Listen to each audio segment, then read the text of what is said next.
Russia is in deep trouble. The Kremlin is just realizing that it might lose the war, not because of missiles or tanks, but because of something as ordinary as trains.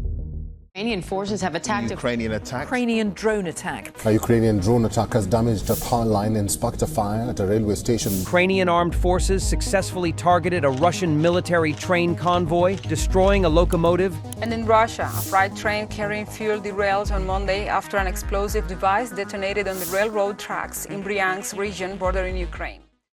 Russia's military is massive, but beneath the surface lies a quiet dependency that few talk about: trains.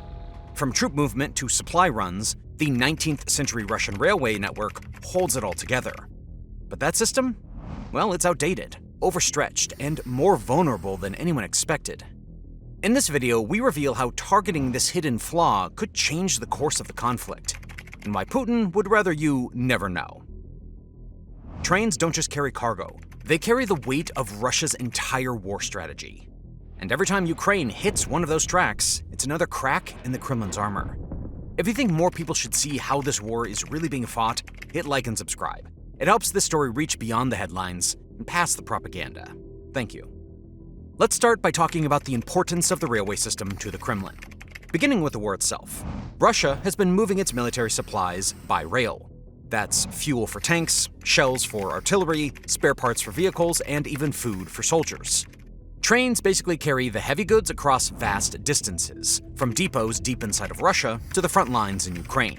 In contrast, Western armies like those in NATO lean on trucks and air transport for flexibility. They can quickly shift routes, adapt to threats, and keep supplies flowing even if one path is compromised. Russia, though, built its logistics around fixed railway lines, a system rooted in its geography and its history. Taking a look at Russia's map helps to explain this.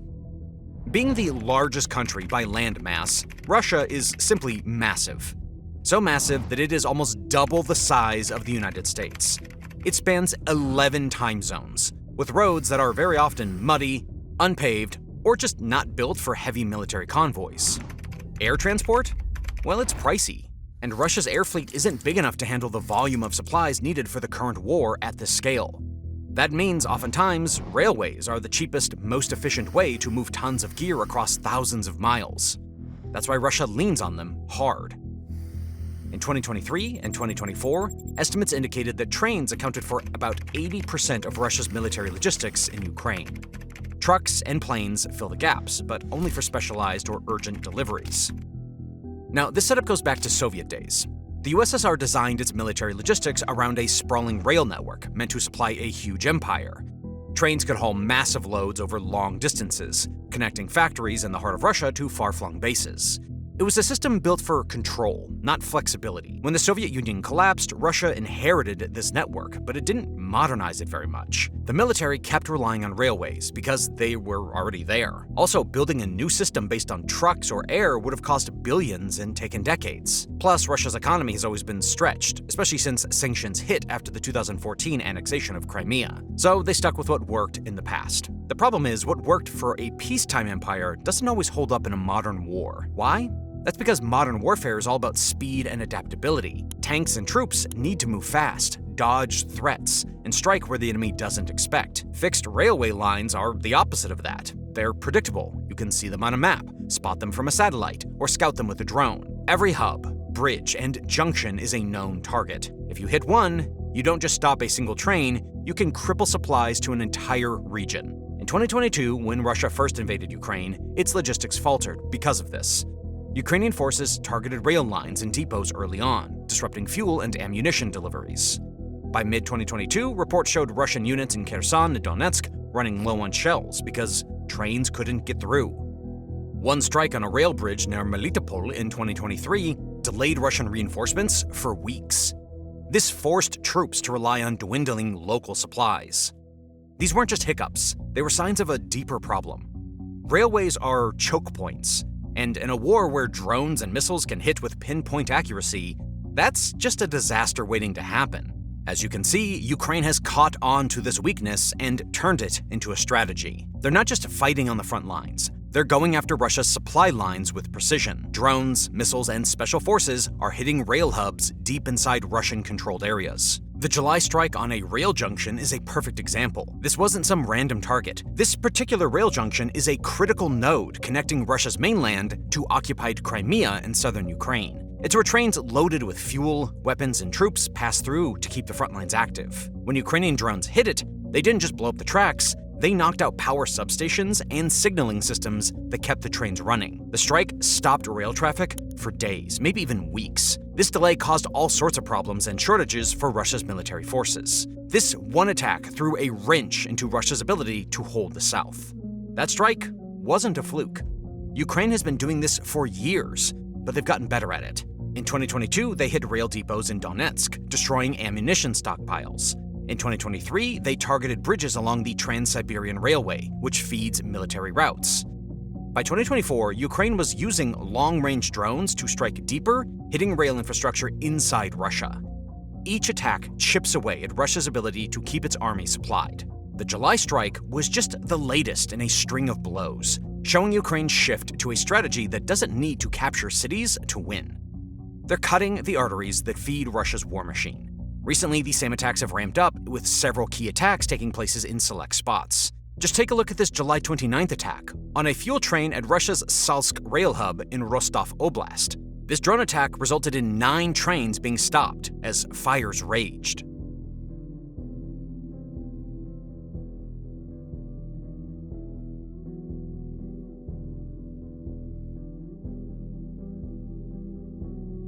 When you really look at the effects, you start to see the genius in this tactic. When a rail hub goes down, the effects ripple out fast. Russian troops on the front lines don't just lose a shipment, they lose the steady flow of everything they need. Fuel shortages mean tanks and trucks can't move. Without artillery shells, fire support weakens, leaving infantry exposed. Spare parts for vehicles and weapons stop coming, so broken equipment stays broken. Even food and medical supplies take a hit, which tanks morale. In 2023, after a series of Ukrainian strikes on rail lines in Zaporizhia, Russian units went days without proper rations. Soldiers were eating outdated supplies or scavenging locally. You don't need an advisor to let you know that this doesn't exactly inspire confidence. When supplies dry up, units get isolated. They can't maneuver, they can't reinforce, and they can't evacuate wounded soldiers quickly. It's a slow bleed that wears down an army. So what does all this disruption really do to Russia's war effort? For starters, one of the things that makes this strategy so effective is how little it costs Ukraine compared to Russia. A drone strike on a rail hub might be a handful of cheap drones, costing thousands of dollars, to cause millions of dollars in damage.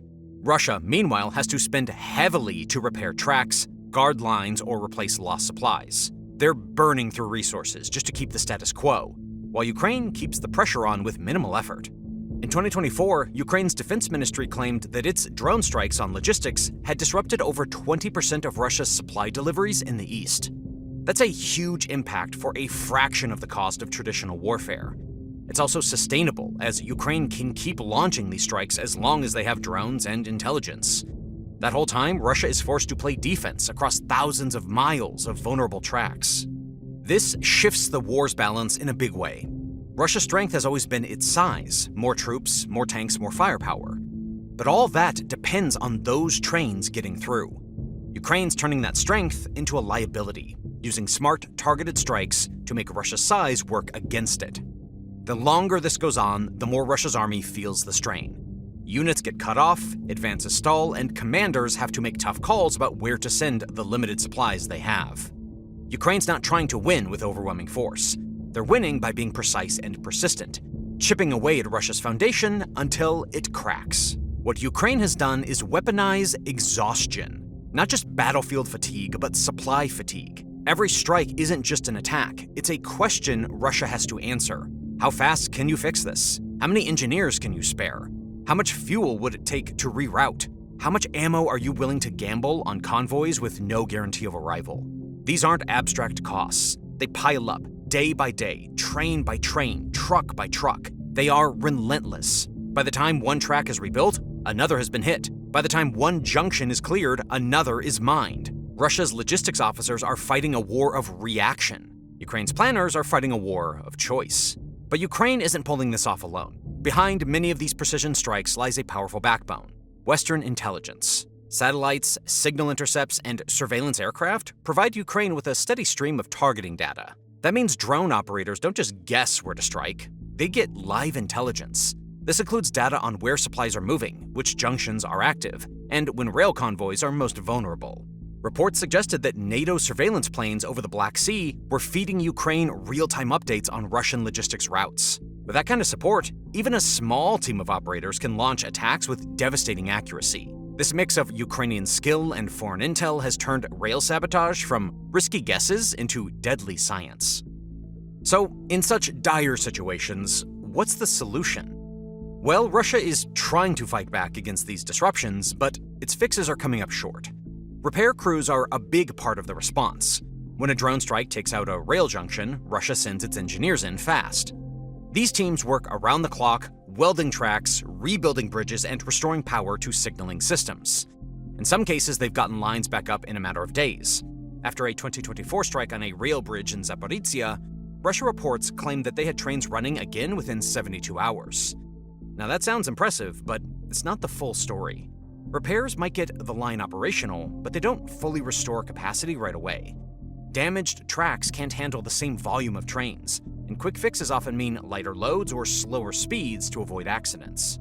Plus, Ukraine doesn't just hit and forget, they keep watching. Drones circle back, targeting repair crews or hitting the same spot again before it's fully fixed. Earlier this year, a rail depot in Donetsk was struck 3 times in 2 weeks, each attack undoing the repairs Russia had just finished. It's like trying to patch a leaky pipe while someone keeps poking new holes. Another Russian tactic is shifting supplies to trucks, hoping to bypass broken rail lines. This sounds like a good workaround, but it's a logistical nightmare. Russia's truck fleet isn't built for this. They don't have enough heavy transport vehicles to replace the massive cargo capacity of trains. You see, a single freight train can carry the equivalent of 100 trucks or more, which means that replacing them isn't easy. After all, Russia's military logistics rely on moving thousands of tons of fuel, ammo, and equipment daily. Trucks can't match that scale, especially over long distances. In 2023, when Ukraine disrupted rail lines in Kherson, Russia tried using truck convoys to resupply its forces. The result was a mess.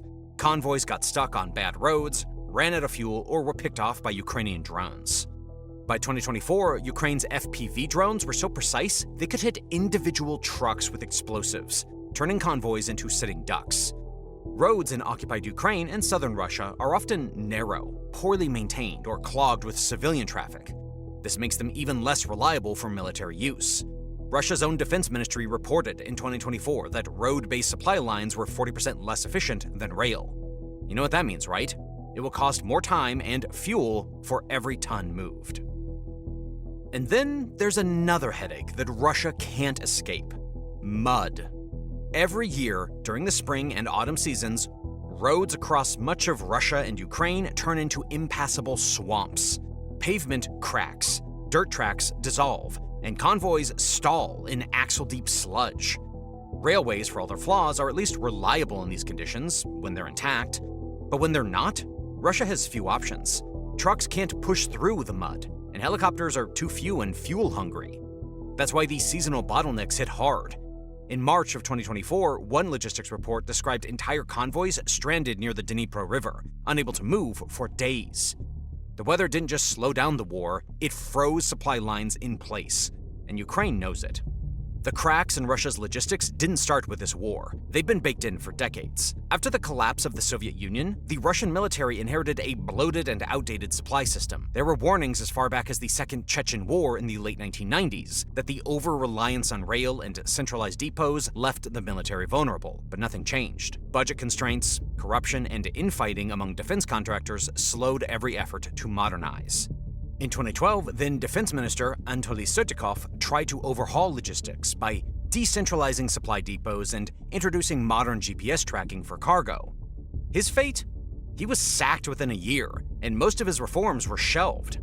The military returned to the same Soviet-era practices with paper manifests, over-centralized stockpiles, and rigid command chains. This bureaucratic rot still haunts Russia's logistics in 2025. Many leaked memos in late 2024 exposed that supplies were being misrouted due to outdated software and manually recorded rail orders. One case reported that a train full of anti-tank missiles intended for Zaporizhzhia ended up idle for a week in Rostov due to a typo in the manifest. In another, fresh food spoiled in transit because of fuel misallocations, forcing troops to improvise. Russia isn't just fighting a war against Ukraine, it's fighting the dead weight of its own broken institutions. And nowhere is that more visible than its rail-dependent logistics system. There's also a technical quirk that traps Russia further: its railway gauge. Russia uses a wider track gauge, 1,520 millimeters, compared to the standard 1,435 millimeters used in most of Europe. This makes its railways physically incompatible with neighboring country systems. So even if Russia wanted to reroute supplies through allied or neutral countries like Belarus, Mongolia, or even Kazakhstan, it's not easy. Everything would need to be reloaded or transferred onto compatible systems. That wastes time, adds costs, and creates more choke points. Ironically, China, Russia's largest strategic partner, runs its own standard gauge railways. And while some joint logistics projects were announced after the invasion, they haven't scaled. Satellite images from earlier this year showed that a proposed rail extension in Manchuria, meant to connect China's northern logistics hub to Russia's Far East military zones, was stalled. No active construction, no freight traffic. China appears hesitant to make its infrastructure a core part of Russia's war effort. This is likely due to avoiding red lines with Western sanctions. Beijing might sell drones or dual-use electronics under the table. However, when it comes to supplying the bulk of Russia's army, China is keeping its distance. That leaves Russia isolated, logistically and diplomatically. This forces it to rely almost entirely on its own broken network to wage a 21st century war. If roads are supposed to fill the gaps left by broken rails, they come with their own set of nightmares. Russia can't guard every mile of highway. Ukrainian partisans and special forces operate behind the lines. They are responsible for setting up ambushes or planting explosives. In late 2024, a truck convoy near Melitopol was hit by a roadside bomb, destroying a dozen vehicles loaded with artillery shells. As you know by now, drones are another constant threat. Ukraine's drone operators use real-time satellite data to spot convoys, often striking before Russia can even react. Russia has tried adding anti-air defense to protect its supply lines, but those systems are stretched pretty thin. They're needed on the front lines to counter Ukrainian missile attacks, so diverting them to guard trucks leaves other areas exposed. It's a losing game of whack-a-mole where Russia can't cover everything, and Ukraine keeps finding gaps. The danger to Russia's railways doesn't just come from enemy bombs or missiles. It's coming from inside as well.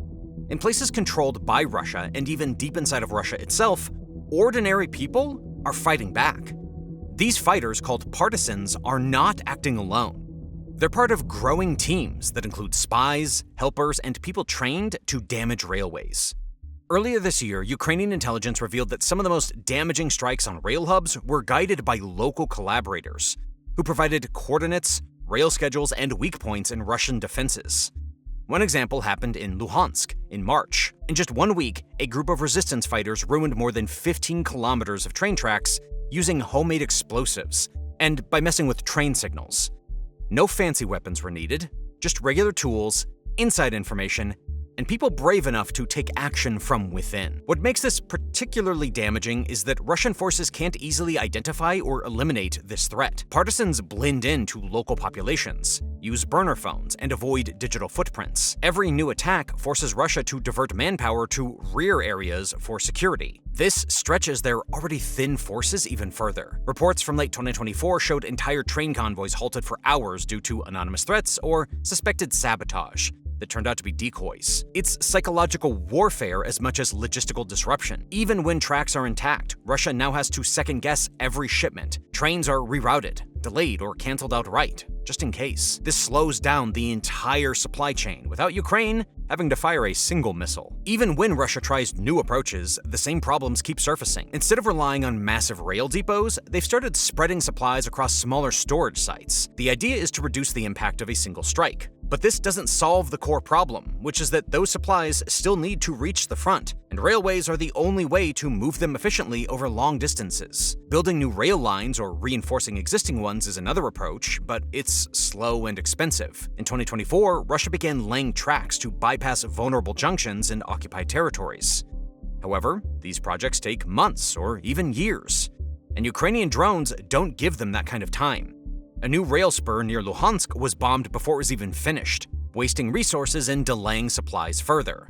Moving depots isn't easy either.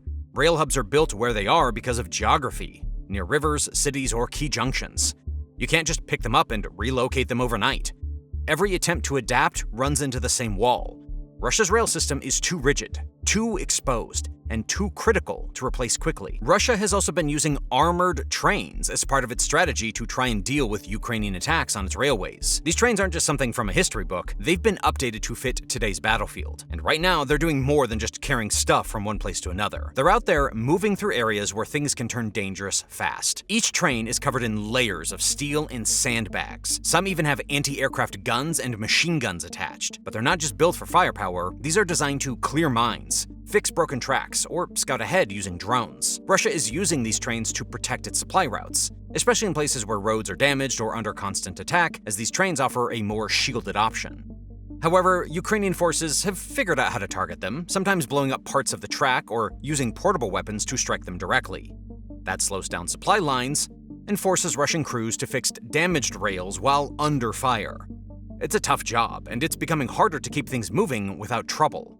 An additional challenge is that trains only move where rails exist. If those rails are destroyed, rerouted, or blocked, there's not much the trains can do. That means Ukrainian sabotage missions are starting to hit harder. As the war goes on, it's becoming clear that armored trains can't do it all. They might be strong and useful, but they can also become targets stuck on tracks with nowhere to go. The deeper Russia pushes into Ukraine, the worse it gets. Their supply lines stretch longer, crossing hundreds of miles from Russia's interior to the front. Every extra mile of track is another target for Ukraine to hit. Ukraine has been striking rail nodes as far as 200 miles inside of Russian territory, like the Rostov-on-Don depot attack in January. These deep strikes don't just disrupt supplies in Ukraine, they mess with Russia's domestic logistics as well. Rail hubs in Russia proper are now at risk, and that's a problem because the same network that feeds the war also supports civilian goods. In 2024, Russian civilians in border regions started complaining about fuel shortages after Ukrainian strikes hit rail lines used for both military and commercial transport. This puts pressure on the Russian government, which has to balance keeping the army supplied with keeping its own people happy. It's a tightrope, and Ukraine's making it shakier with every strike. By the second quarter of this year, this overlap between military and civilian supply chains had reached a breaking point. Russian border towns like Belgorod and Kursk experienced rolling fuel shortages through January and February. Locals had to line up for hours just to refill gas canisters or buy diesel. Grocery stores saw supply gaps, especially in refrigerated goods. This was because delayed rail deliveries spoiled entire shipments. These weren't isolated incidents. They were ripples from strikes on dual-use rail lines. When Ukraine hit a junction in Rostov in January, it not only disrupted artillery shipments, but also delayed commercial rail cargo to 4 provinces for over a week. These disruptions are starting to bite politically. Governors and mayors, normally loyal to the Kremlin, have begun quietly complaining about the strain. Local police have had to guard train stations, and pro-war Telegram channels have suddenly shifted tone. They are voicing frustration with how Russia's military logistics are bleeding into civilian life. This isn't full-blown dissent yet, but it's a dangerous trend. Every time a Ukrainian drone hits a junction, the consequences echo from the trenches of Kherson to the grocery store shelves in Bryansk. That kind of pressure wears down morale, not just on the battlefield, but at home as well. This all ties into the bigger picture.